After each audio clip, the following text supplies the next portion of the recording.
Welcome you all in Unix Science Tutorial UST. Myself Pankaj Ravi. Today we are going to discuss some numerical problems on resistivity.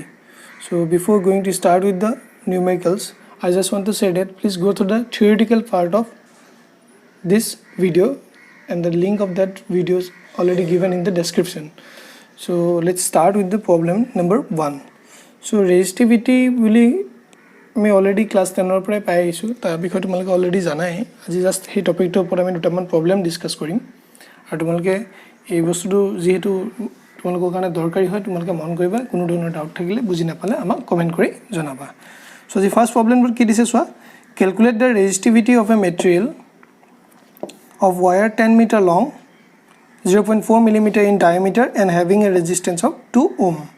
So কি দিয়া আছে আমি তাক লিখিলিছো wire of কি 10 meter long, so length কি লিখিছো 10 meter, diameter 0.4 millimeter, তাক আমি radiusত কনভার্ট কৰিছো কি হ'ব তেল half of the diameter is কি 0.2 millimeter আৰু millimeter পৰ হদাই আমি কি হলো নাম in terms of meter consider কৰিম. So millimeter হলে কি হয় 10 to the power -3 আৰু resistance is already given কি হৈছে R is equal to 2 ohm. হয় এটা হলিছে যে ক্যালকুলেট দ্য ৰেজিস্টিভিটি হয়নে সো অলৰেডি আমি এটা ৰিলেশন পাইছিলো resistance और resistivity মাজত R is equal to কি পাইছো R is equal to rho L by A. এটা মো কি লাগে সিম্পলি একদম সিম্পল প্ৰবলেম পৰা স্টাৰ্ট কৰিছো যাতে তোমালোকৰ কনফিউজন বু না থাকে সো ইয়াৰ পৰা মই ৰো উলিয়াব লাগিলে কি হ'ব R A by L হয়নে ওকে কিন্তু আমাৰ এৰিয়া দি দিয়া নাই ইন টাৰ্মছ অফ কি দিছে ডায়ামিটাৰ দিছিলে তাক আমি ৰেডিয়াছত কনভাৰ্ট কৰিছো সেইকাৰণে কি হ'ব R is equal to আমি কি লিখিব পাৰিম pi R square by L পাৰিম. So R already is 2 ohm, pi value আমি 3.14 consider কৰো R value কিমান হ'ব 0.2 into 10 to the power -3 কিন্তু কি হ'ব square আছে that divided by length of the key wire is what 10. So calculating this we are getting just a numerical value of what 2.513 into 10 to the power -8. এটা resistivity উলাইছো so resistivity ohm unit কি আছিল ohm meter, so ইয়াৰ unit কি হ'ব ohm meter. Okay, আমি simple problem পৰা start কৰিছো next problem to সোৱা that কি কৈছে find the resistivity of a conductor in which current density of 2.5 milliampere per meter square is found to exist when an electric field of what 15 volt per meter is applied on it. So current density already given J denote কৰে J is equal to কি দিছে 2.5 and electric field কিমান দিছে 15. Okay, এটা হদিছে কি resistivity দিছে find the resistivity of the conductor in which current density and electric fields are given. So हे ক্ষেত্ৰত পুনৰবাৰ আমি একেটা ফৰ্মুলা পাই স্টাৰ্ট কৰো R is equal to কি হ'ব R is equal to rho L by A or rho is equal to কি R A by L. Okay, এতিয়া আমি এটা ohms ল পাইছিলো আমাক কি কি দিয়া আছে প্ৰথমতে চাবা আমাক কি দিছে কাৰেন্ট ডেন্সিটি দিছে আৰু ইলেক্ট্ৰিক ফিল্ড দিছে হয়নে সেই ক্ষেত্ৰত তেল আমি বস্তুটো কি কৰিব কাৰেন্ট ডেন্সিটি টাৰ্মছলৈ কনভাৰ্ট কৰিব লাগিব তেতিয়া আমি কি কৰিব পাৰিম তাৰ ভ্যালু পুট কৰিব পাৰিম হয়নে সো আমি সেইকাৰণে কি কৰিছো হে R ৰ জায়গাত আমি যদি ohms ল লগাও ohms ল কি আছিল V = IR হয়নে আৰু R = কি লিখিব মই V by I. So R ৰ জায়গাত মই কি লিখিব পাৰো V by I ইনটু কি এৰিয়া এনেকৈ থাকক আৰু লেন্থ কি এনেকৈ থাকক. ওকে ক্লিয়াৰ এতিয়া সোৱা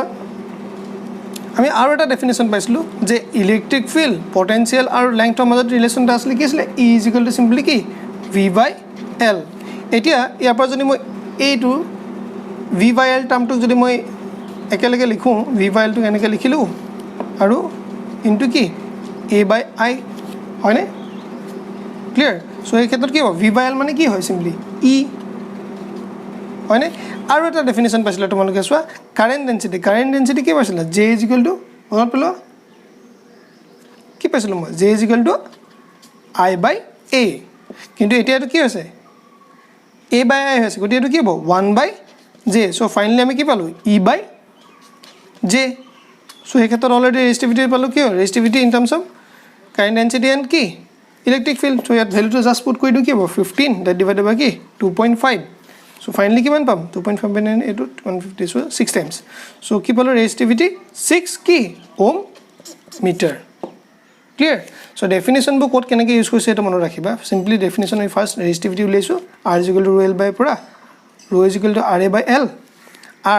R ভ্যালু যেহেতু ইয়াত ওম কোনো দিয়াই নাই গতিকে আমি হেতু কি হৈছে in terms of Ohm's law লিখি কনসিডার কৰিছো v = r পৰা r = v by i লিখিছো ওকে হেতু ভ্যালু মই ইয়াত পুট কৰি দিলো নেক্সট কি থাকিলে a by l কিন্তু আমি জানো যে v by l মানে কি ইলেক্ট্ৰিক ফিল্ড হয়নে সো আমি কি পালো তাক পুট কৰি দিছো সিমিলারলি কারেন্ট ডেন্সিটি কি i by হেকানে মই কি a by l কি 1 by j তাৰ পৰা আমি ভ্যালুটো ক্যালকুলেট কৰিছো ক্লিয়াৰ সো নেক্সট প্ৰবলেম সোৱা আমি ইজি প্ৰবলেম পৰা স্টাৰ্ট কৰিছো যাতে তোমালোকৰ কনফিউজন নহয় ঠিক আছে তো in future আমি ফাদাৰ মোৰ প্ৰবলেম ডিসকাস কৰিব ট্ৰাই কৰিম সো এটা third problem so calculate the electrical conductivity of the material of a conductor of length কিমান কৈছে 3 মিটাৰ length কিমান দিছে 3 metre area of cross section কিমান দিছে 0.2 মিলিমিটাৰ স্কয়াৰ এটা 0.2 মিলিমিটাৰ স্কয়াৰ দিলে 0.2 মিলিমিটাৰ স্কয়াৰ মিলিমিটাৰ দিলে কি হয় 10⁻³ এটা স্কয়াৰ থাকিলে কি হ'ব 10⁻6 মিটাৰ স্কয়াৰ ওকে আৰু তাৰ ৰেজিস্ট্যান্স কিমান দি আছে 2 ওম বুজিছে কি calculate the electrical conductivity of the material হয়নে সো দিয়া কিটা অলৰেডি আমি লিখি লৈছো প্ৰবলেম নাই এটা ইলেক্ট্ৰিক্যাল কন্ডাক্টিভিটি বুলি কোনটা আমি এটা ৰিলেশন পাইছিলো যে ডিনোটেড বাই কি হয় sigma is equal to what 1 by rho তাৰ কাৰণে আমি আলটিমেটলি কি লাগিব rho লাগিব মানে কি ৰেজিস্টিভিটি লাগিব আৰু ৰেজিস্টিভিটি কাৰণে কোনটো ডেফিনিশন স্টাৰ্ট কৰো সদায় r is equal to rho l by a পৰা ক্লিয়াৰ মোক এটা rho টাৰ্মছত যদি লিখো rho ইজ ইকুয়াল টু কি হ'ব তেলে r a by l okay material definition কি লিখিব সিগমা ইজ ইকুয়াল টু কি 1 বাই rho এটো যদি ইয়াত পুট কৰি দিও মই কি যাব l টু উপলে গুছি যাব আৰু r এটো কি হৈ যাব তলত থাকিব একদম সিম্পল প্ৰবলেম হয় সো লেংথ গিভেন কিমান 3 ৰেজিস্ট্যান্স কিমান 2 আৰু এৰিয়া অফ ক্ৰস সেকশন কি 0.02 into 10 to the power minus 6 তাক ক্যালকুলেট কৰি আমি কি পাম simply 75 into 10 to the power 6 ohm এটিটো ইয়াত যদি ইয়াত তলত থাকোতে কি হয় ওম মিটাৰ সো উপলে গলে কি হ'ব ওম ইনভাৰ্স আৰু কি মিটাৰ ইনভাৰ্স হবনে ক্লিয়াৰ কাৰণ ইয়াৰ বস্তু কি ৰেসিপ্ৰোকেল নহয় জানো ৰেসিপ্ৰোকেল কি হ'ব ইয়াৰ যদি ইউনিটটো কি হয় ওম মিটাৰ সেটা ইয়াৰ কি হ'ব ওম ইনভাৰ্স মিটাৰ ইনভাৰ্স হ'ব সো নেক্সট প্ৰবলেমটো চোৱা আৰু কি কৈছে এ where 1 meter long so length 1 meter long and 0.13 meter in diameter has a resistance of 4.2 ohm d দিছে তাৰ পিছত কি হৈছে resistance কিমান দিছে 4.2 ohm calculate the resistance of the another wire of the same material হলে হদাই resistivity টো কি হৈছে same বুলি কৈছে actually clear তাৰ পিছত কৈছে calculate the resistance of the another wire of same material whose length is ki 1.5 meter and diameter is 0.155 millimeter so he khetat ma prothom to length to ki diso 1 meter second to ki 1.5 this is l1 l2 denote koriso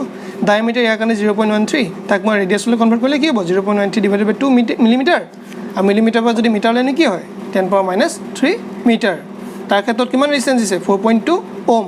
second case tot ki dise length is what l2 is equal to 1.5 meter diameter kiman 0.155 তাক আমি কি কৈছো 0.155 into 10 power minus 3 that divided by 2 2 মানে কি ৰেডিয়াসত লিখিছো আৰু তাকে আমি কি উলিয়াব কৈছে ৰেজিস্ট্যান্স টো উলিয়াব কৈছে ক্লিয়াৰ ইজি প্ৰবলেম ভালদৰে চাবা এটা এই ক্ষেত্ৰত আমি সিম্পলি এটা ৰিলেশনটো জানো r is equal to কি rho l by a যদি মই প্ৰথমৰ ক্ষেত্ৰত কনসিডাৰ কৰো কি হ'ব r1 l1 a1 আৰু ইটো কি হ'ব r2 resistivity কি হ'ব সেম কাম কেলে কি কৈছে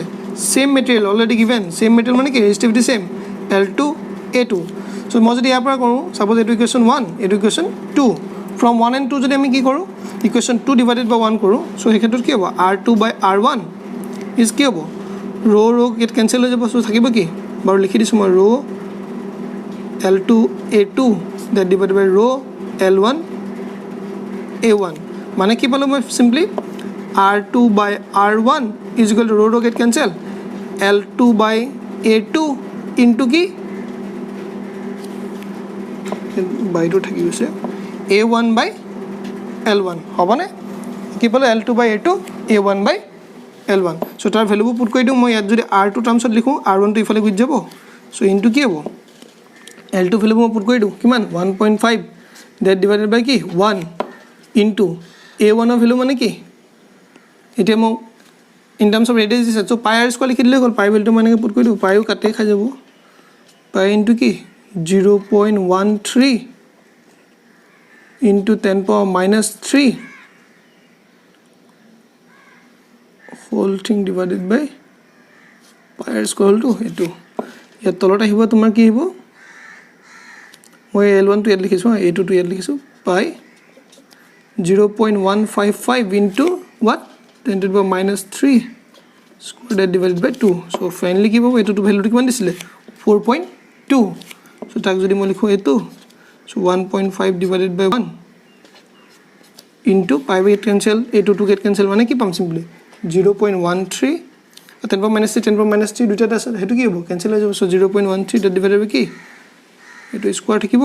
আৰু কি থাকিব 0.155 স্কয়াৰ বাকি 2 স্কয়াৰ কাট খাব 2 square 0.10 power minus 3 square 10 power minus 3 square সব কাট খাই যাব হয়নে সো ফাইনাল ভ্যালুটো আমি কি পাম এক ক্যালকুলেট কৰিলে সিম্পল কি পাম 4.4 ওম ক্লিয়াৰ সো এই ধৰণৰ প্ৰবলেম তোমালোকৰ দৰকাৰী হয় এই প্ৰবলেমটো অহাৰ চান্স থাকে এনেকুৱা ধৰণৰ সো তোমাৰ কোনো ধৰণৰ ডাউট থাকিলে আমাক নিজে কমেন্ট কৰিবা কমেন্ট কৰি সুধিবা কিবা প্ৰবলেম থাকিলে জনাবা সো আজি এই ভিডিওটো আমি দুটামান প্ৰবলেম ৰেজিস্টিভিটি ওপৰত ডিসকাস কৰিলো পৰৱৰ্তী পৰ্যায়ত আমি ড্ৰিপ ভেলোচিটি ওপৰত ডিসকাস কৰিম যিসকলে আমাৰ এই থিওৰি পাৰ্টবোৰ চোৱা নাই তোমালোকে প্লেলিষ্টত গৈ চাব পাৰিবা আৰু মই ৰেজিস্টিভিটিৰ লগত যোনটো থিওৰিটিকেল পাৰ্ট আছিল মই আজি ভিডিও ডেসক্ৰিপচনৰ ইটিমেটে দি ৰাখিছো যদি তোমালোকে আমাৰ ভিডিওটো চাই ভাল পাইছা নিজৰ ফ্ৰেণ্ডছৰ লগত মাজত শ্বেয়াৰ কৰিবা আমাৰ চেনেলটো সাবস্ক্ৰাইব কৰিবা আৰু কাষতে থকা বেল আইকনটো টাচ কৰিবা যাতে আমাৰ প্ৰত্যেকটো ভিডিও তোমালোকে পাই থাকা সো আজি লিমানতে সামৰণি মাৰিছো ইউনিক সায়েন্স চেনেলৰ পৰা তোমালোকক ধন্যবাদ জনাইছো